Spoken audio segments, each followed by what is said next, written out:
Episode of the Brownwater Banter podcast. My name is Jared Seymour. My name is Joey Cates. And we have a great episode for you today. We have Brett from the End It for Good in here to talk to us today.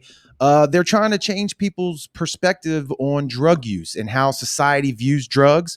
He's got a lot of cool stuff to talk about today. We're super excited to have him in the studio, and we appreciate you stopping by today. But before we jump into that, we want to thank our sponsors like we do right out of the gate here, the people that support the show, and we want to support them right back.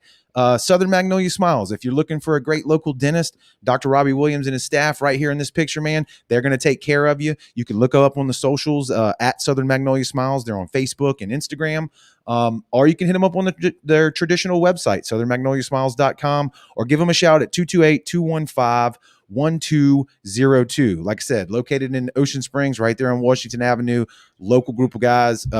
Great team he's got. And if you're looking for a dentist, man, we highly recommend him. Joey and I both use them. So like I say, when we have sponsors, we don't just have them on. We actually support them and use them as well. Correct. Second guy we want to talk about is Jesse Hill, and he's the locally owned and operator of Hill Tree Marketing. They do web design, graphic design, photography, social media management, videography, and aerial cinematography.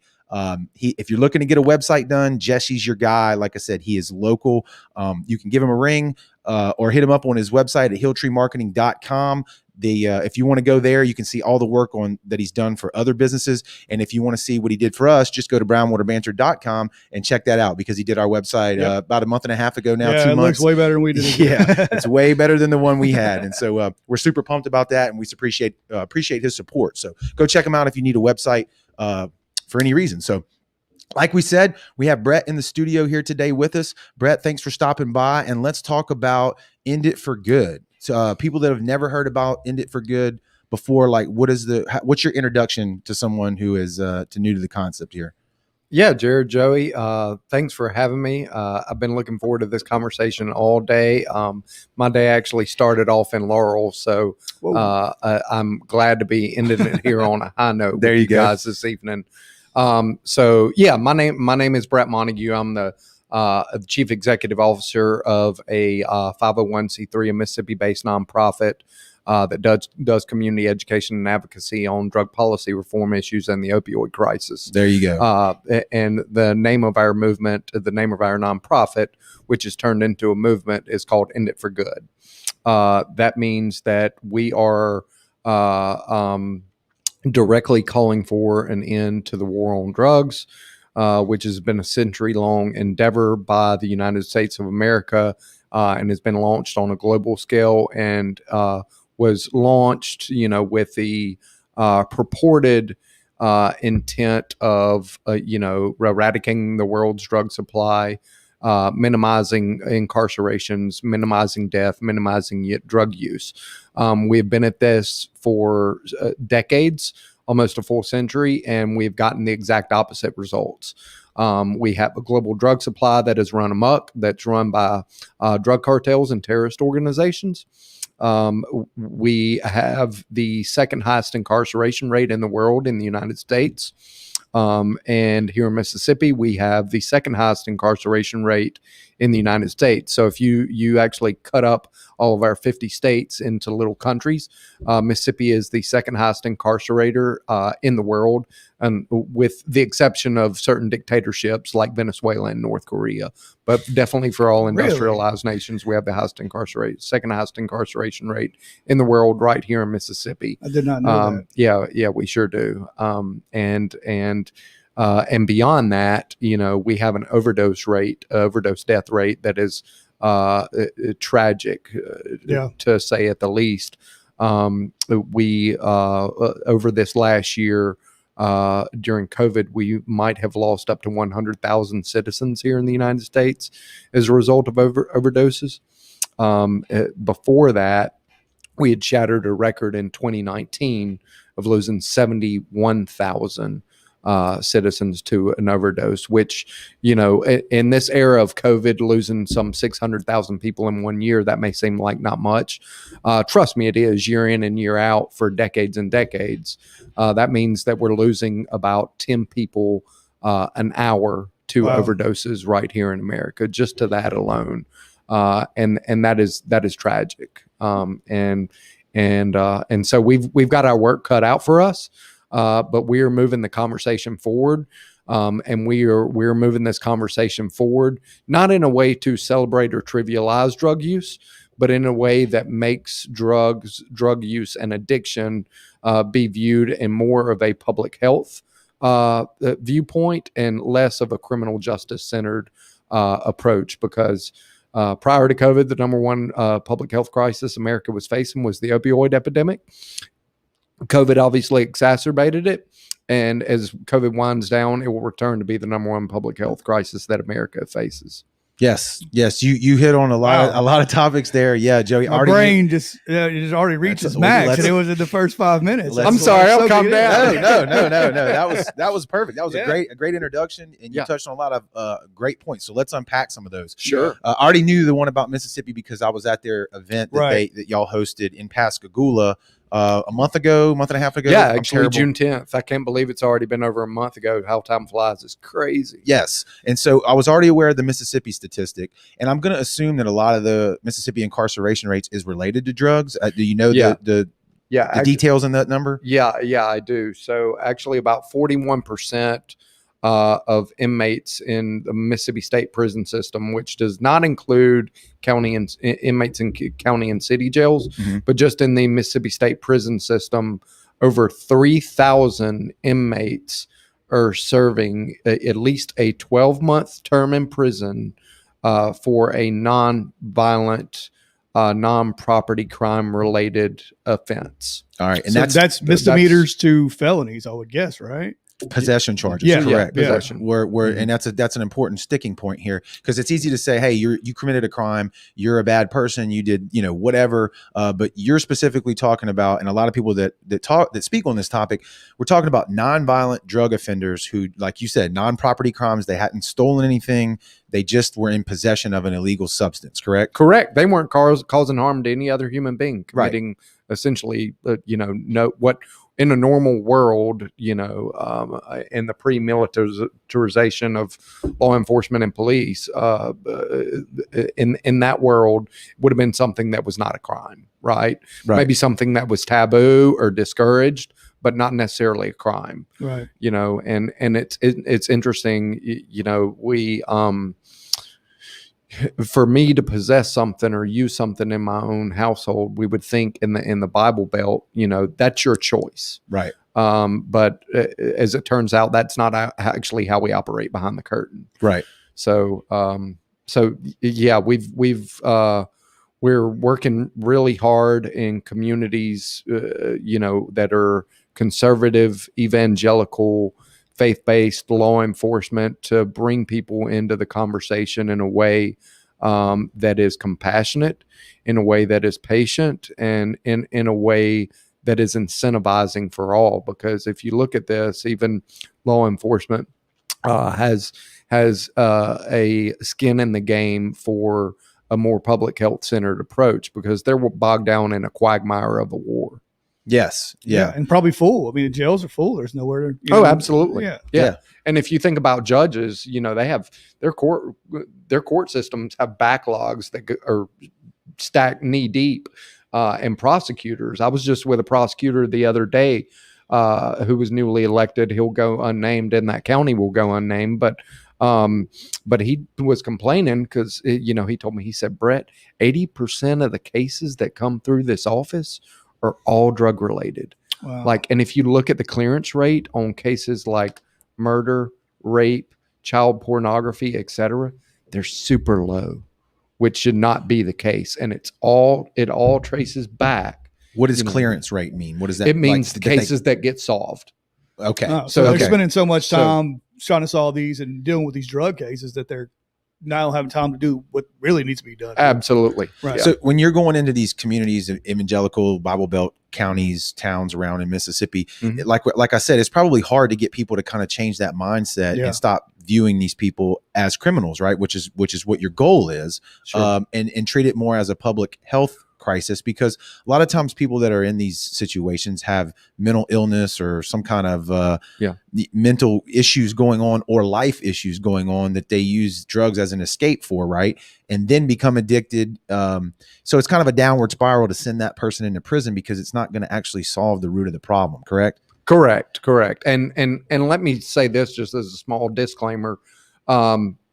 Yes, we're in the business of educating, right? And what I like to say is changing hearts, but I don't get to change your mind. Right. You change your mind. Right. I can just provide you with the information and the tools and the framework for you to change your mind, but I can't force you to do anything.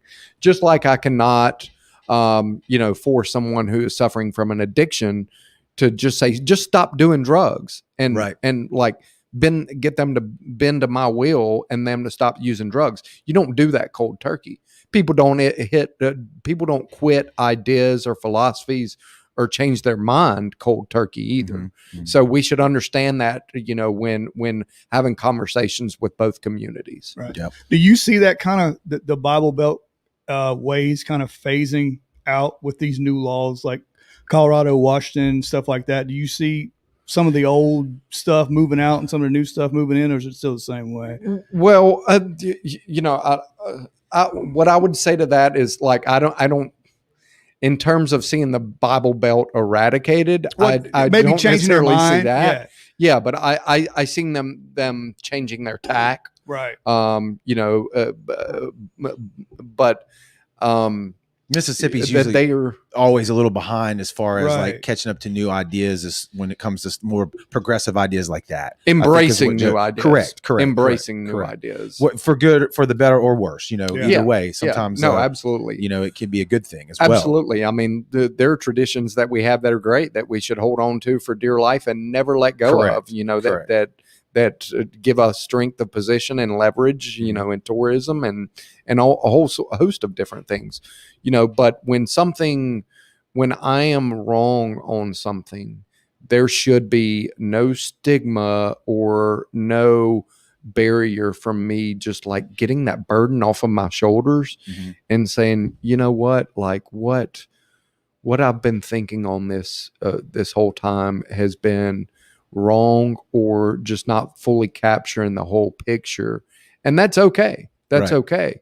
And to that point, engaging law enforcement on this, we have had a pleasantly surprising turnout and positive response from law enforcement communities that we've gone in from Jackson to West Point to Pascagoula to Hattiesburg and different places, but it's tough to make that sell with them, or you can't have your expectations too high in forcing them to get from here to here, because part of what we're asking them to do is to admit that what they've been doing for the last 50 years has been wrong.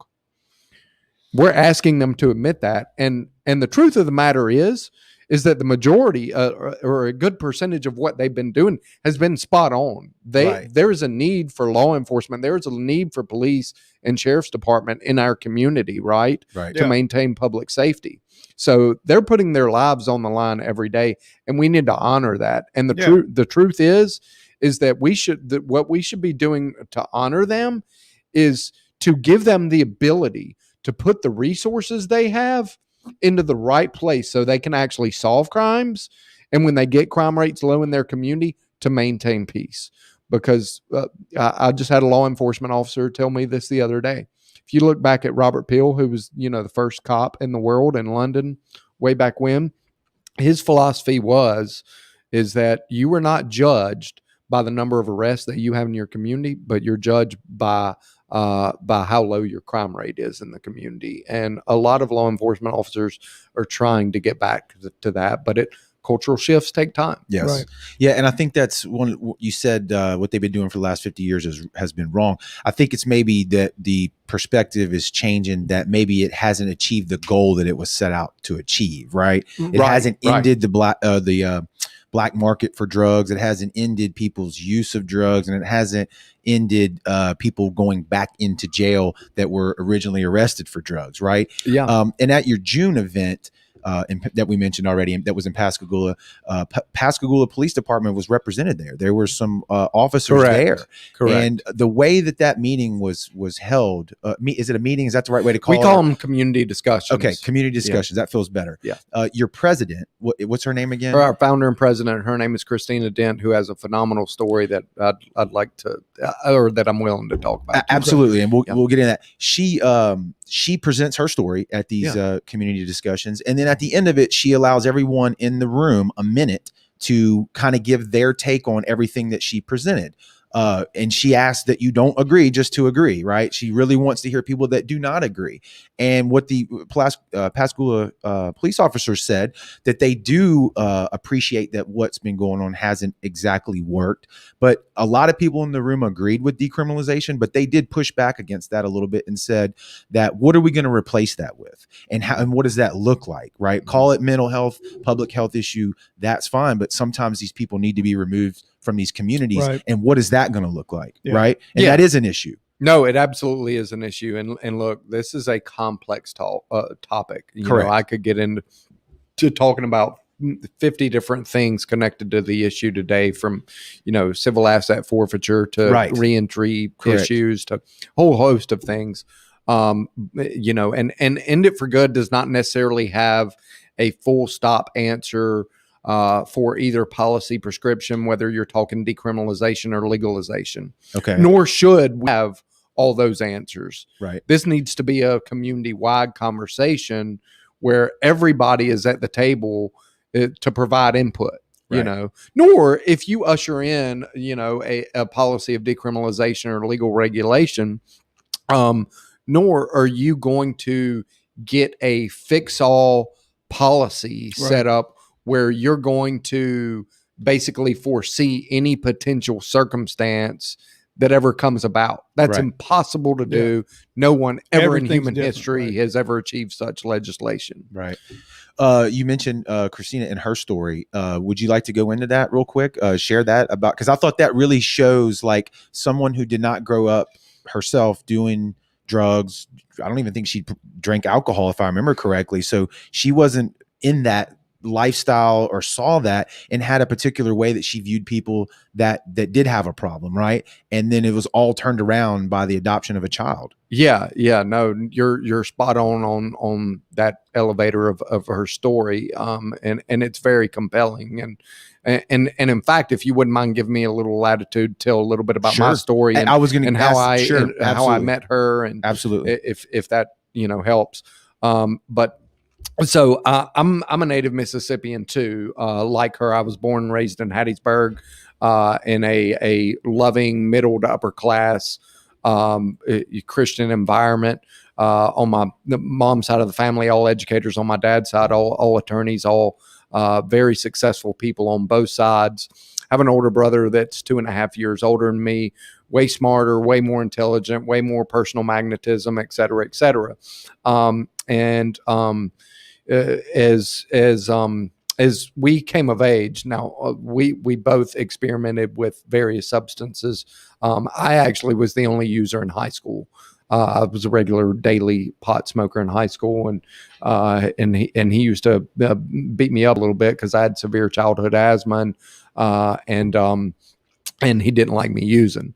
But as we got into college, you know, we did some things together, and I went off, you know, and I got more involved in my studies, and I won't bore y'all with that, but right after college, I went abroad. I did 2 years service in the Peace Corps in South America, and while I was away in 06 and 07, 2007 was the first year that my brother, the first stint that he went into treatment for a heroin addiction he had fallen into,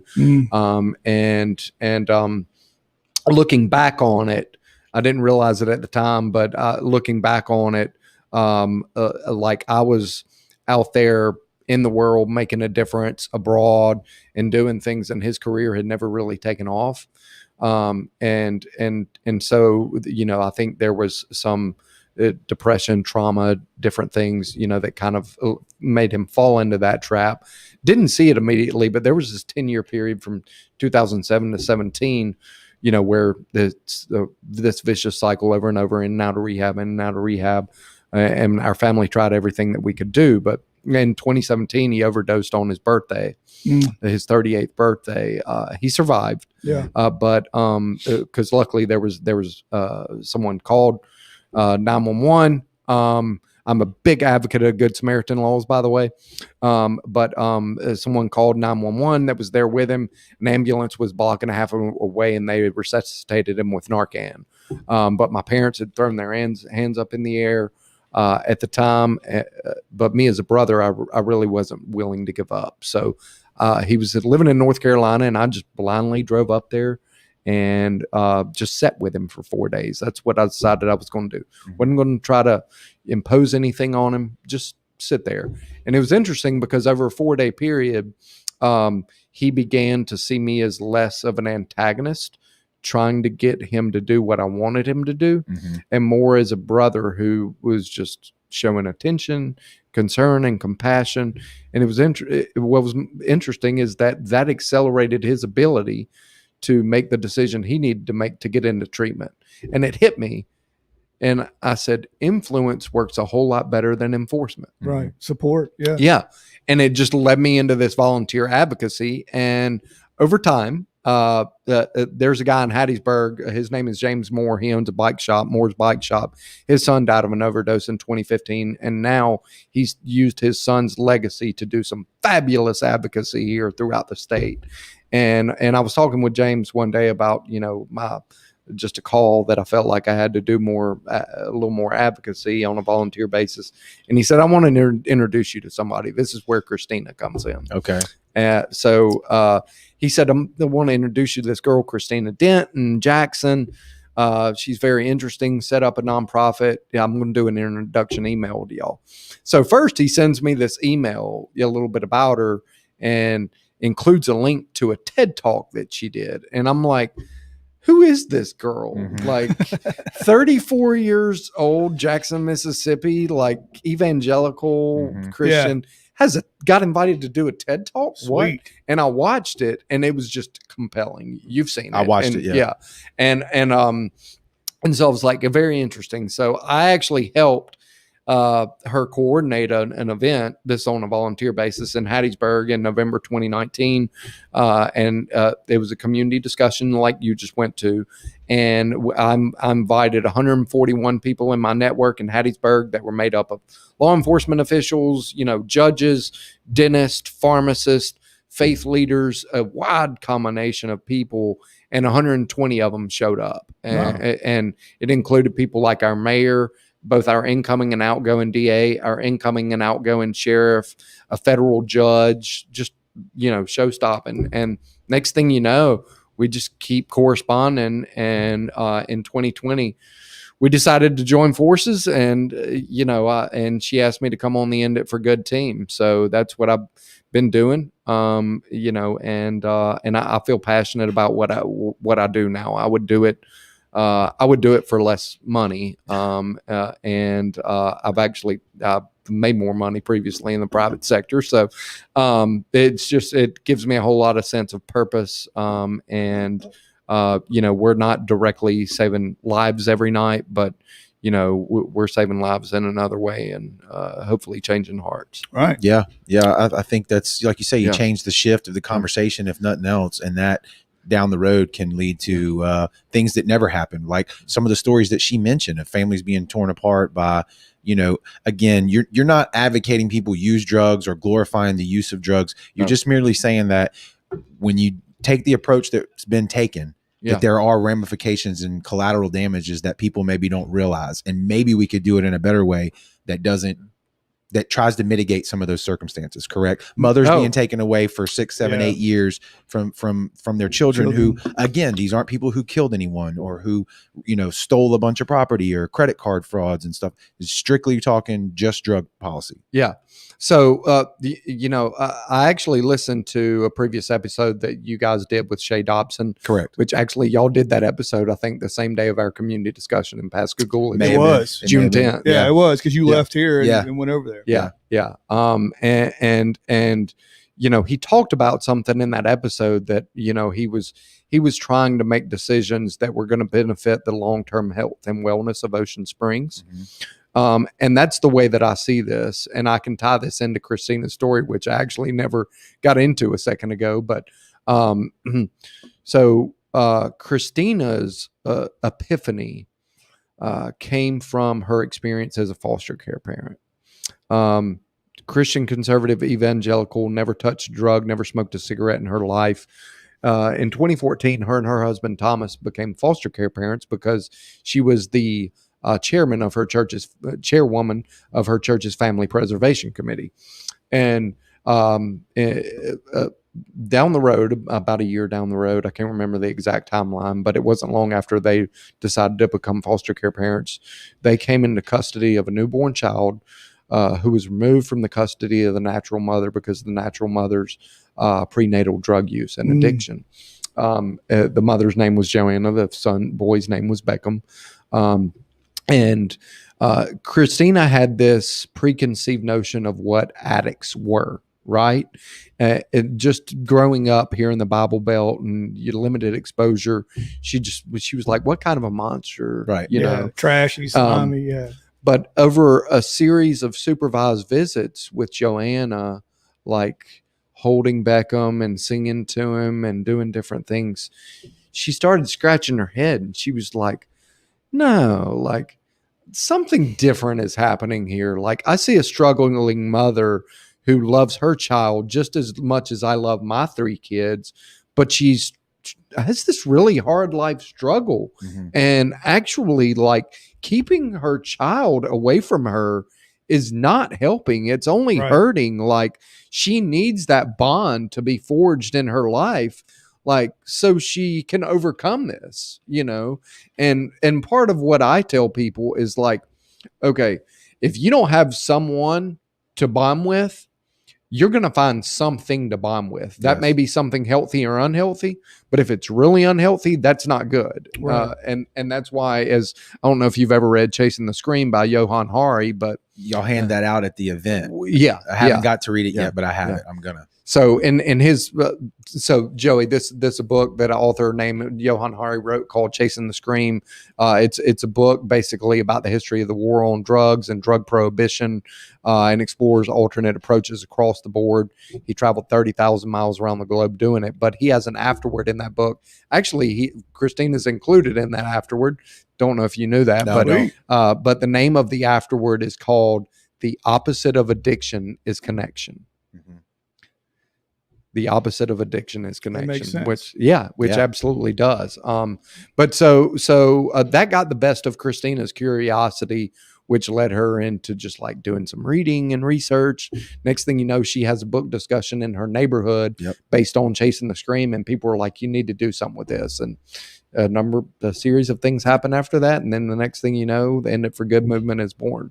And y'all the whole state of Mississippi, or y'all just in Mississippi, or we are just in Mississippi. We're a Mississippi-based nonprofit. I do not know what the future holds for us, and I'm not going to get in front of that here today. But we see a heightened appeal, interest, and as that keeps growing, we will continue to grow as well. Y'all hold these, not meetings, what were they called? Yeah, they're called community discussions. And y'all hold these all through the state? All throughout the state, yeah. And basically what we do in them, just to shortly summarize them, is we provide, whether it's a lunch or dinner meeting, we provide food. People sit down, socialize, slap backs for 10, 15 minutes. And then there's a small introduction, and Christina holds a presentation with her story, segues into terrible outcomes that we're getting with, terrible overdose rates, incarcerations, et cetera, and then offers alternative approaches to the war on drugs and explores, just quickly, like the basic framework behind models of harm reduction, decriminalization, and legalization. And then once that menu of options is laid out on the table, we basically throw the microphone out to the crowd to say, "What say you?" And everybody in the crowd gets the 60 seconds to respond to the presentation, ask one lingering question, or respectfully challenge us. Right. Yeah. And That was one of my favorite parts of the event, because it's always elevated dialogue, and Yeah. it never becomes combative. And I like to think that that's because of the tone that we set, because everything that we do, which, by the way, our keynote word in our mission is invite, because everything we do is purely invitational, non-threatening, non-combative, and non-partisan. Okay, that was my next question. I was going to ask if it was open to the public. How these meetings that you're talking about? Yeah, I mean, they are fairly open to the public. We do targeted invitations, just because we want key stakeholders to be at the table first. Right. And that can be anybody from soccer moms, parents of overdose or incarcerated victims, to dentists, to pharmacists, to faith leaders, to judges, police, et cetera, et cetera. But we want people there that are going to be productive to the conversation, right, and to avoid, celebrating or trivializing drug use in any way. Right. But to start looking at this as less of a criminal justice issue and more of the public health issue that it definitely is. Yeah, it definitely was not an echo chamber, which I liked. There was definitely everybody's kind of perspective, at least in that event, was represented. Like, law enforcement was there. Also, one thing we haven't really mentioned, and which was kind of a I don't want to say argument, but counterpoint to decriminalization and legalization, was drug court. And that has been invented, or implemented, I should say, as an alternative to ruining people's records with felonies. If it's your first offense, you didn't commit any violent crime, you do have drug court as an option. And that's been kind of law enforcement or the criminal justice system approach to try and an alternative in their way, right? And there were a lot of people from drug court that were there. Counselors, I don't remember if there were any judges or not, but a lot of people were there, and they had some interesting perspectives and takes on drug court as well. Yeah, and their takes are always welcome at the table. Yeah, always. And I'm being sincere when I say that. I'm not being disingenuous. And actually, drug courts are a form of harm reduction. Correct. And I'm a fan for expanding them. Yeah. That being said, what we have to do, as this is a very complex issue, the solution also has to be very complex and multifaceted. Mm-hmm. Drug courts are not the catch-all silver bullet, to this big, worldwide problem that we have. But they are definitely a key piece. And even if the drug war ends, I still think there's going to be a place for drug courts. Absolutely. And even they just said, like people today, I didn't mean to cut you off, ahead, but you can still get arrested for alcohol related crimes. Yeah. And you mean like as far as like traffic offenses, or do you mean distilling and producing moonshine without a license, stuff like all the above? Yeah, all of the above. Yeah. You can still get arrested for, public indecency, public drinking and driving. There's a whole host of alcohol related crimes that can land you in jail or give you be issued a citation. Correct. And that should be the case, with any other substance that is out there. Yeah. She mentioned in the presentation there that, alcohol, and when it was Prohibition era, the amount of crime that increased related to alcohol. I think everybody knows the Al Capone stories and the gangsters that ran moonshine. And she also talks about potency goes up, quality goes down when it comes to any legal substance. And you can see the same thing with alcohol. It went from a regulated industry to people making it in bathtubs and wanting it to be stronger because you got to carry less, right? You want it to be more potent. Died off of it. Correct. And you have bad batches and it doesn't taste as good. It's not quality controlled. It's not regulated, and it's not taxed through the government, right? Do you know in what decade the United States had the highest death and crime rate per capita in its history? I would assume during Prohibition. The 1920s. Yeah. It sure was, because of Prohibition. Yeah. Now, that wasn't the only factor, but it was the primary driving factor in it. But so essentially what we say is that the three major harms that have exploded out of the drug war are market harms, like you've just said, kind of analogizing it to alcohol prohibition, the substance harms, And I've got an analogy to share on that in a second. And then the consumer harms, which the substance harms only fuel the consumer harms, and which you just referred to with by prohibition, just like what happened with alcohol prohibition. The potency and toxicity of the substance goes up, because when you ban a substance, you don't eradicate it that way. No.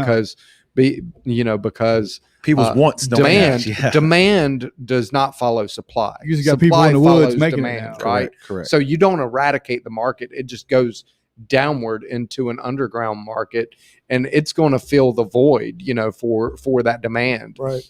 So when you prohibit a substance,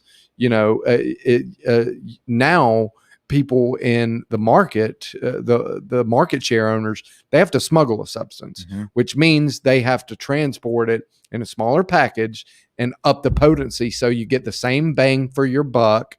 That phenomena is known as what's called the Iron Law of Prohibition. And we see this playing out in modern times, actually, in the United States of America in the fall on any given Saturday in any given college football stadium where alcohol is banned. Thought that was a really good. Yeah. So basically, and I think we all three know this and have probably done it. I know I've smuggled whiskey into college football games before. I'm not. I might have spent a night in Hattiesburg jail for this overage, but we'll get into that on another time for sure. I'll come back for that conversation. I'd like to hear that story. But so obviously, when people are out tailgating pregame, they're all drinking beer. But once kickoff happens, maybe not all, but most. Yeah, I get what you're saying. Right. But in the stadium, they take a flask in there and they're drinking 45% ABV hard liquor, right? It's not because their taste buds changed, right? It's hard to get beer cans into your pants. Hard to get beer cans into your pants. And they got Cokes at the concession stand. That's right. They're begging you to mix it. And because you put a ban on selling alcohol in that college football stadium, look at all the tax revenue you're losing, or all the revenue stream, not tax, but the city gets the tax money off of it. But so there are a lot of benefits, to ending this century-long drug war. We can save lives. We can restore bonds and families and communities. We can save dollars, and the upsides just entirely outweigh the downsides. Might we see a period where use goes up initially after the world moves into a potential legal regulated market? Potentially, yeah. But in the long term, what you would see is actually a downtick, a possible small decrease in drug use. And you would see quality control brought back to the substances. You would have legal, regulated, tax-paying businessmen controlling the market instead of drug cartels. So the benefits are not endless, but they are substantial and significant. Do y'all get y'all's numbers from? Do y'all look at states that have already done that, like Colorado and stuff with marijuana? Have y'all you going into that and seeing what it would look like for Mississippi as well? I mean, it's hard to look at one specific state and say that would apply here. Every geographic region has its nuances. But when you look around at all of the, some 15 states that have, already like fully adult use, recreational, legalized, the net positives outweigh the net negatives for sure. Christina used it in her speech. I forget the country to go. Kind Portugal? Was it Portugal? Yeah, that had a very bad drug problem, and we're not just talking about marijuana. I mean, it was IV drug use, right? They decriminalized. Correct me if I'm wrong. Not legalized. Decriminalized. And for people that maybe are new to that term, decriminalization just means that if you're caught with possession, you're not going to get charged with a crime. Correct. Right? You're still not allowed to sell it. Businesses aren't allowed to open and sell it like you would alcohol, but it's not a crime anymore. Legalization would be the different term, meaning where it is fully legalized, like marijuana is now in the certain states that you're referring to, where if you're over a certain age, you can buy it. Businessmen run it.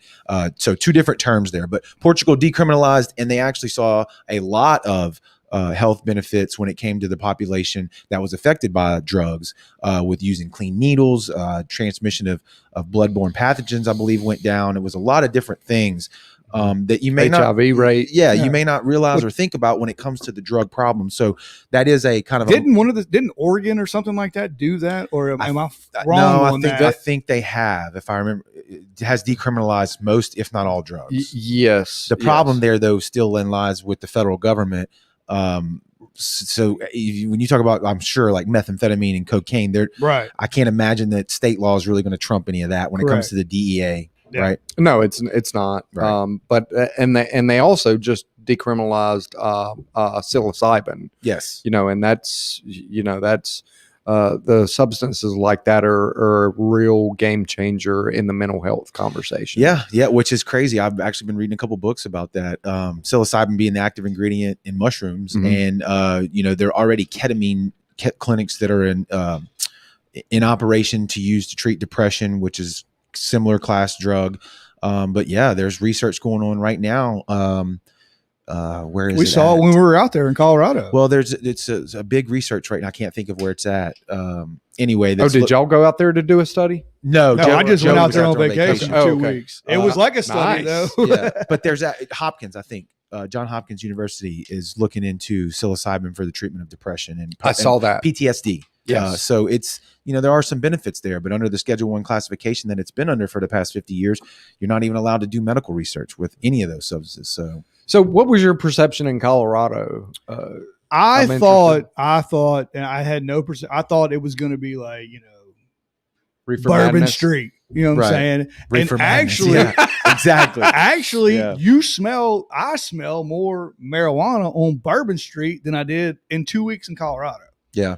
It's just not. I mean, you see dispensaries, and it's kind of like a Radio Shack. You know what I'm saying? It's not anything different. It's interesting.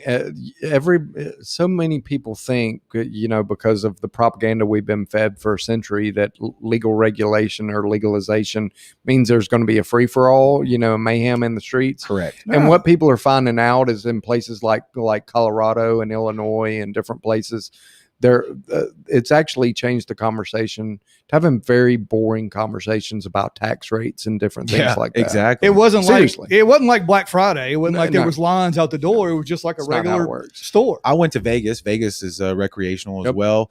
And I was kind of like Joey, thinking that on the main strip, you would see just tons of people, clouds everywhere, or whatever. And it's actually still illegal on the strip. Now, they don't enforce it super heavy. And I think if somebody was to get caught, they're not, slamming you on the ground and taking you to jail. You're not allowed to smoke inside of the casino. But it's like, I don't know. Like Joey said, it was kind of underwhelming. It's just like, okay, it's legal here. So what? And I've read articles and heard dispensary owners talk about they purposefully have tried to designate themselves as how do I say it, like upscale, like they try to make their facilities very nice. I didn't know if you were saying talking about designated dispensaries or no they have went out of their way to make their dispensaries look upscale, kind of like Target. Take it serious. Right. This is not coming here and mom and act pop crazy. You got to respect the law, and they only let certain amount of people in at times, and they verify all of your age, just like a liquor store would. Right? And I had a buddy out there that was going to give me a tour of his dispensary. We just ran out of time, and I really wish we would have done that. So in Hattiesburg, there are two different wine and provision or liquor stores that I go to get my booze, and both of them like they are sommeliers. They know their stuff, right? And it doesn't matter what wine, what vintage you're talking about, they can tell you about it, right? And I know out in Colorado, I've been out there too. Those guys know their product as well. Correct. They are uber professional. They're not. That's what I was trying. That's what I'm trying to get at. It's a science. It's not like any, just some dude behind a building trying to sell you weed. This guy's got it mapped out to a science, and it's cool to watch. Can we go back to Portugal for a second? Absolutely. Yeah. Let's go back to Portugal. Okay. So Portugal ushered in decriminalization basically at the turn of the century. When I say turn of the century, I mean, 2000. I just throw out that disclaimer because I had a guy the other day that was like, back in 1900. You skipped one, buddy. Right, Yeah, right. You missed one. Wait. No, this one. Yeah. But yeah. So what brought this about was heroin was the Portugal, excuse me, was suffering from a terrible heroin overdose epidemic in their country. At that time, their overdose rate was 5 times higher than America's overdose rate today. It was absolutely terrible. And it got so terrible that the prime minister got together with the leader in parliament who was in the opposition party, and they came together in a bipartisan way. And the prime minister said, look, this is out of hand, out of control. We're losing communities. We're losing lives. We got to have people contributing and living. What do we do? And they decided to hire a commission, and it was made up of, a range of law enforcement, medical people, other related professions. And they said, y'all go out for a year, do your research, and come back and tell us what to do. And after they went out for a year, they said, okay, first of all, you need to take your drug intervention budget and look at it, because right now, 90% of your budget is going to enforcement and incarceration, and only 10% of it is going to prevention and treatment. Mm-hmm. You need to flip it and do 90% prevention and treatment, 10% enforcement and incarceration. And then you need to usher in a policy of decriminalization and launch a huge public health initiative. And what that included was things like housing programs, rehab resources available for everybody who wanted it. They would tell, like, if a guy a guy in recovery got on an aptitude test that he has big mechanical or engineering skills, they would go to a car shop, a tire shop, whatever, and say, hey, if you hire Johnny B over here who's in recovery, right, you'll get a hefty tax break. And oh, by the way, we'll pay half of his wages for the first year if you hire him. So there was a huge, job creation initiative done in tandem with the housing and treatment, et cetera, et cetera. Today, America's overdose rate is 185 people per million. Portugal's is 6 people per million. Right. Wow. Right. And just to that's a really good story and good point. It's kind of counter argument. Just some of that people may be out there thinking it's like, well, then they paid, well, they're spending money to give tax breaks to these businesses, and they're paying half the salary for a year. Like, that's going to be expensive. But I guarantee if you look at how much it probably costs to house an inmate for the same charge in jail, it's probably 5x that. I mean, it's a lot. And no one really thinks about that or understands just how much it costs to house these people. Not to mention what you mentioned about in the beginning of this is Mississippi being as high of an incarceration rate as it is. And think about this. This is another step further that may blow your mind that people don't think about. If that person dies of an overdose, we're assuming they're all at least 18 years old.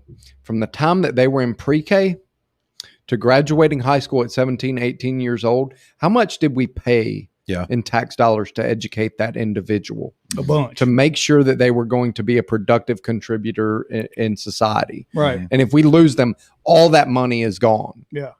And that's minus the incarceration, cost and everything else. And the life that was lost, absolutely, the memories or the opportunities. Kids, families. Yep, absolutely. Yep.